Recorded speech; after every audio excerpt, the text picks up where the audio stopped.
Hey, hey, excuse me. What is up? Welcome to yet another fun and exciting training slash YouTube video where we get into the nitty gritty of doing deals, closing deals, finding deals, financing deals, coming up with deal structures, due diligencing deals. But most importantly, what's more important than all of that madness is when you get into the deal, being able to grow the business. So I want to talk a little bit about just how we're actively doing JVs and how I think about JVs. I think one of the reasons I wanted to bring it up here is most people, when you get into acquisition space, you're focused on how am I going to buy a business? Like the whole focus is let me buy a deal. I've got to buy a deal. And unfortunately, I think that a lot of folks will end up missing out on opportunities. For me, I'm filtering everything through a JV first, especially if you're following kind of the acquisition holding company model that we train on, or you're basically what that is, kind of building your mini conglomerate, or you're in a fund. Your goal is really to leverage every asset to help grow other assets. Now, you get into some really cool spaces where we specifically, it's almost like you can work backwards. So even for the financial space, as I'm doing some deals that are really in kind of the financial space on a few different fronts, whether it's financing, whether it's accounting, which is another segment, and there's investments and that kind of thing. And so you look at these different types of businesses. If you're going into specific areas, you can buy the business first of where the customers are. And this is why I don't necessarily get excited by a lot of marketing, because if I decide to go into a space, if you're in acquisition, you have this amazing ability, this amazing superpower, not to really have to worry about marketing. And so what we will do, and especially what we're doing right now when it comes to the wealth advisor, is like we don't even necessarily have to buy the wealth advisor. We can do a JV with a wealth advisor, but we can go after the people that have those clients. But it's with any industry. You can go after. We're doing a deal right now that we're just starting the beginning of. That's actually going to be between PEFI 4 Checkmate Fund, and then PEFI 5 Omni Fund, and then a couple of the businesses that are under those funds. And between this deal that will end up, I guess, having 4 different entities that are involved in the deal, it's a really great example of, in this deal, PEFI 4 has businesses that, and this will be something, actually, if you're not, this is a great point to tell you. I'm going to do more of kind of the nitty gritty fun stuff in a new channel called Solo Fund. And I don't even think I've mentioned it yet. Some of y'all have found it, got like a couple hundred subscribers, which is cool. But go over there if you're interested in private equity, interested in funds. I want to start to separate some of the things so that I'm not boring the people here with the stuff they're not interested in. So I'll talk more about funds and all of that on the Solo Fund channel. And in the description, I did put the link because I knew I wanted to mention this, and I don't want to go into a bunch of details and bore the people that are like, dude, I just want to buy. My dream is to just buy a business that pays the bills. And I recognize that there are some people that are like that, but I know there are a lot of you that, even if you're not going to start a fund, you like to hear about some of the deals in that world, which, get to more creativity and all those things. So click that link, check out Solo Fund channel, and I'll talk a little bit more about some of this nitty gritty stuff there. But when you've got this deal and you've got, these 4, it's basically 4 different entities, 2 businesses, and then 2 funds. And there's basically kind of a merger and that kind of thing. And what ends up happening is that all 4 of those entities have values outside of the specific cash flow of that business. Each one of the funds, they have access to other businesses, which means other talent sources, other customers and clients, other incoming traffic, which could be upsell, downsell, it's all these things. You go to the businesses. Each of those businesses has their employees, their talent source. They have their past customers. They have their current customers. They have all these things.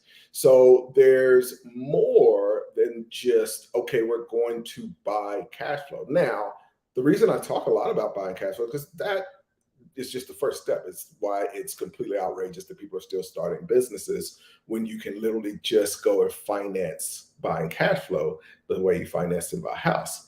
That part is the most ridiculous, but it's even ridiculous as well that you would try to build a marketing plan from scratch and all that when you could literally get paid to buy a business. You get paid by the business, and then you've got the customers there, and you can target that business the same way you have to target those customers. And so the really important thing is looking at things through the JV lens. In a lot of cases, you realize that if you're doing a deal, there's all of these JV opportunities that exist from that business, where if there is, you have to be able to recognize value. This is what I was talking about yesterday. And so in as far as doing your personal balance sheet, you have to be able to recognize value. And so if you recognize that value and you're doing a deal and you can't make money off of that value, you should be looking for a JV who can make money off of that value, and that adds money to the deal. The second part is, if you're going into an arena, the first place that I would go is, let me go buy the customers first. And the great news is, if you're doing deals, you can buy that business that has the customers, and you're literally getting paid to own those customers. Now, you've opened up all of the possibilities on the businesses that you can buy, because you don't even necessarily need to buy the company that you want to be in the business in. You can get that company for free in a lot of cases, or on a earn out, by showing them, hey, I've got all the customers here. I'll give you some of the upside if you allow me to buy this business. And or you just do a JV, and like, you don't need to own it. But like, hey, I'm gonna send these customers over here to you. I've got them. I'm gonna make the money. You still get to make money within that industry. Now, those are the kind of high level things that you want to be doing from a mini conglomerate. But there's just all of these other big opportunities that people miss in doing, and really kind of filtering deals through the lens of a JV first. I'm a big fan of like getting access to new markets. And it's frustrating me. I'm doing one of the members of PEFI 7, which is our private equity fund incubator. We were talking today, and I'm like, we got this deal, and he has another business that we may try to do some kind of JV on. And I'm like, man, it's so frustrating, because this business has so much potential. I see the potential is there, and we really just haven't been able to give it the love and care in order to maximize all of the potentials there. And it's still doing well. It's still been, kind of at this steady rate. But for me, I can look in and see all the assets. And the most difficult thing is, sometimes you got to do a JV with somebody, or a partnership with somebody, just to be able to excavate all of the value that's in a deal. By the way, be sure to like as y'all come in. Be sure to like. Be sure to say hello. But you sometimes it takes a little bit of work just to excavate all of the value out of it. But there's these higher level things that come into the deals, the kind of deal structure themselves. But then there's just, if you're in a business right now, like, you should be thinking about, how can I leverage a joint venture to get access to a new market?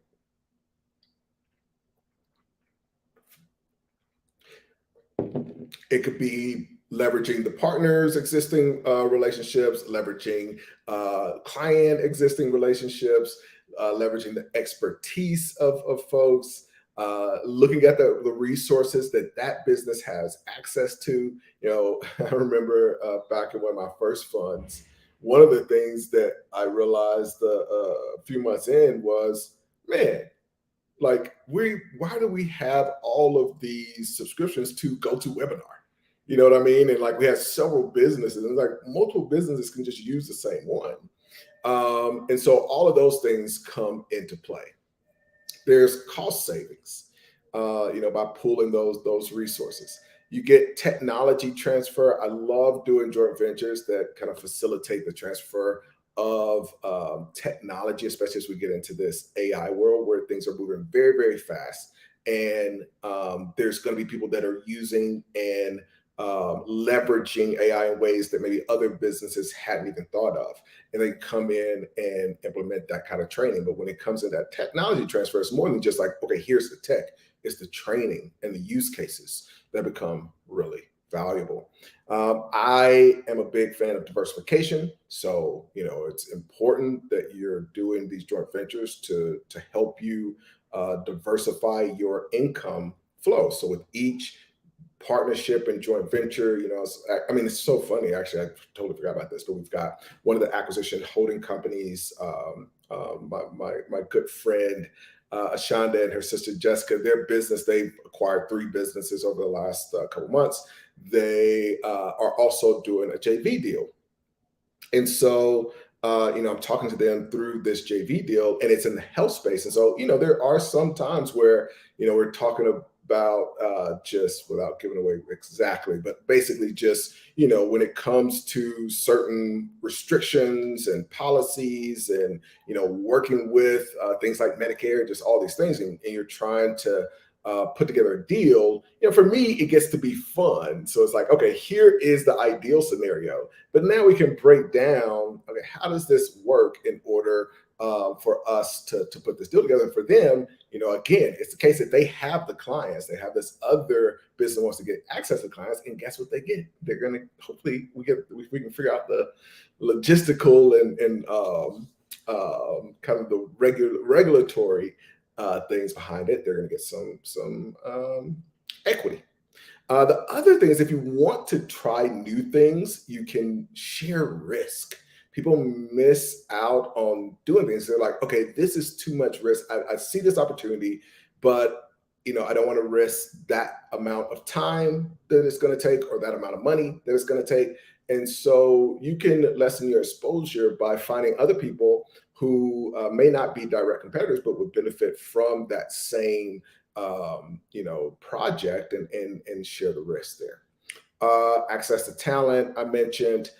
Increasing scale, which I really love. I love being able to partner with just larger businesses that have access to way more resources. I also am a big fan of leveraging other people's brand. I don't like trying to build huge brands in the businesses we acquire. I want to find, what are the resources that we have? What can we give to somebody that already has that brand and use their brand? Like, why build something if somebody else has already built it? That's really what all of this boils to. And then the last one is just knowledge sharing in general. So I talked a little bit about that from the standpoint of technology, but you want to be filtering these potential JVs through all of these lenses. It's like, all right, let me put on my technology lens. Let me put on my general knowledge sharing lens. And with each one of these lenses, you're going to be able to see different opportunities. All right, let's take a couple of comments and we will biggity bounce. Damani, what is up? Thanks for coming in. And we never, ever want to forget about the money. What's up, you guys? Thanks for going live.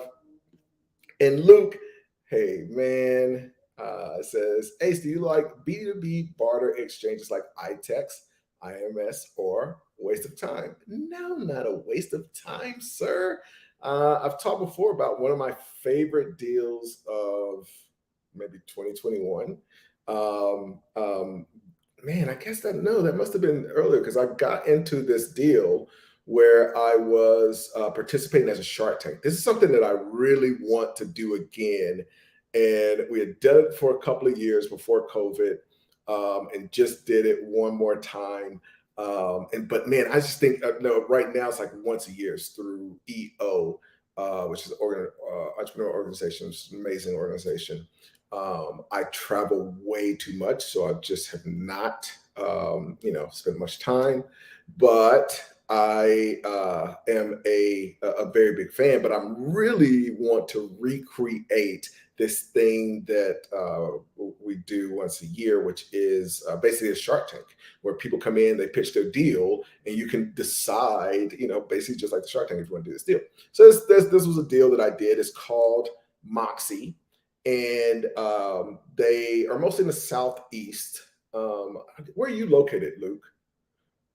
And then I've also flipped an iTex. So I don't even talk about that deal. I did that deal back in my 20s, where iTex is a franchise model. So Moxie doesn't do the franchise model.